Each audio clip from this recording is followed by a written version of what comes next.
दिनै जोंना कान्तेश्वर नार्जारी बिथां जिनाखि UPPL नि रुनिकाटा प्राइमारिनि आफादगिरिमोन बिथाङा सिगां समाव जेनेरेल सेक्रेटारि दङमोन दा बिथाङानो रुनिकाटा प्राइमारि UPPL खौ सालायबाय थायोमोन दिनैहाय आं रुनिकाटा प्राइमारि UPPL नि आफादगिरि जानानै आं फैनायनि जाहोनानो जाहैबाय आं गोबां सम 2015 मायथाइ बे मायथाइनिफ्रायनो आङो UPPL जेनाखि UPPL आ जोनोम जादोंमोन बे जोनोम जानायनिफ्राय आं गाहाय नेहाथारि हिसाबै आं मावबाय थादोंमोन बिथां लिडारफोरनि हिसाबै जों मोनसेबो रेसपन्स जों मोनाखै दा बेनि थाखायनो जोङो साननांगौ गोनां जाबाय जोंहा फिउचार लाइफ दं न'खर दं दा बे हिसाबै जोङो बेफोरनि थाखाय जों जेबो फेसिलिटि मोनाखै बेखौ जोङो सिन्था आरो सरसा खालायनायनि नोजोरजों दिनैहाय आङो नैबे जेनेबा हाग्रामा सरकार दैदेननाय BPF पार्टी बे पार्टीयाव आङो दिनै आंनि गोसो गोरबोजों आङो दिनै जगदान जाफैयो गिबियावनो नोंथांमोननि मिडिया पार्सनखौ आं गिबियावनो साबायखर बावो आरो लोगोसे नंगौ मैयानि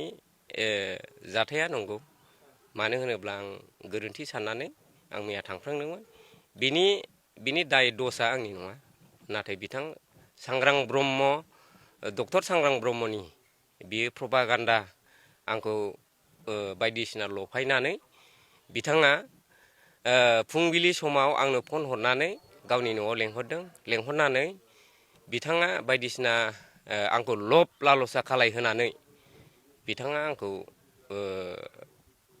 बुंदों नों दा मोनायाव जेरैबाबो जोंनि BPF आव हाबफैनांगौ बे खोथाखौ बिथाङा बुंदों आरो लोगोसे आं बिनि सिङाव खोथा होननानै आं न'आव फैदों न'आव फैखांनायनि उनाव जेलाना दम खनसे अखा हाखांनायनि उनाव बिथाङा आंनो आरो फन खालायबावबाय नों मानो दाबो रिजाइनेसन लेटारखौ होदोंना होआखै आं होआ बे खोथाखौ बुंबाय आं दाना नों अहाय दं जाबाय आरो दा बाहाय आं न'आव दं बे समावनो आंनि प्राइमारिनि इउथ कमिटिनिनो प्रेसिडेन्ट मानगोनां बिपुल नार्जारी बिथाङाबो बे समाव दंफैयोमोन दा बे थानाय समावनो बिथाङा गावनो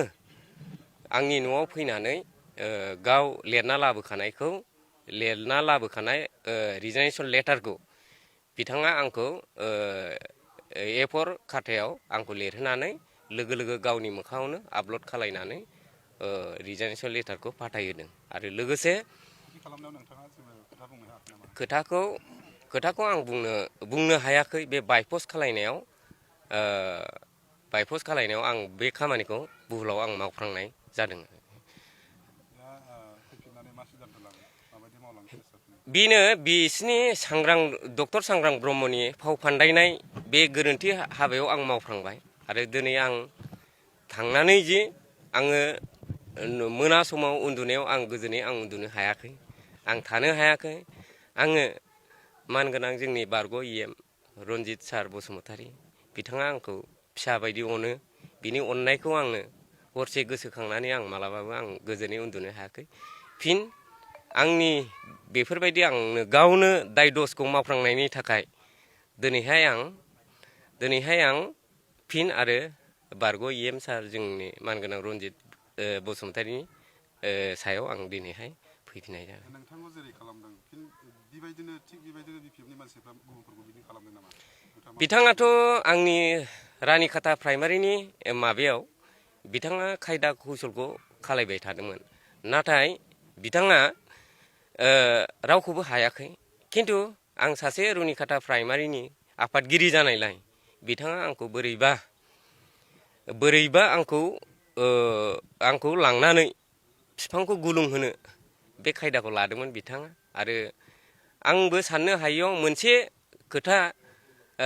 बुवा होननायनि थाखाय आंबो लब जाफ्लांदों मानो होनोब्ला आंबो नाना रोखोम टेनसनाव दंमोन बिथाङा होनदों नोंनि फिसालानो 2 लाख थाखा आं गाबोननो सोना हरगोन बे खोथाखौ बिथाङा फोरमायनायाव थेवब्लाबो आङो डाइरेक्ट खोथा होआखैमोन बिथाङा नाथाय आंनि न'आवनो थांनानै गाव जबरदस्ति खालायहैनायाव आं बायद्धता जानांदों। नोंथाङा बेबायदि जाबाय जिहेतु दा सोरखौबा बिदि खालामब्ला माबायदि सांग्रां खालामनो लुबैयो? बेफोरबायदिनिफ्राय बारग'नो थाखाय जोंनि इउपिपिएलआ आं जेरै दैदेनबोदोंमोन रुनिकाटाखौ जोंनि इउपिपिएलआ गासैबो सांग्रांखा। आंनि रुनिकाटा प्राइमारि आन्डारनि जेसेबां 33टा गामि दं जोंनि इउपिपिएल वार्कारा गासैबो सांग्रांखा। खिन्थु बेनोल' दिनैहाय आङो गुदि बिफां जानानै आंल' दिनै बे गोरोन्थिखौ हाबा मावफ्लांबाय जायो। दा बे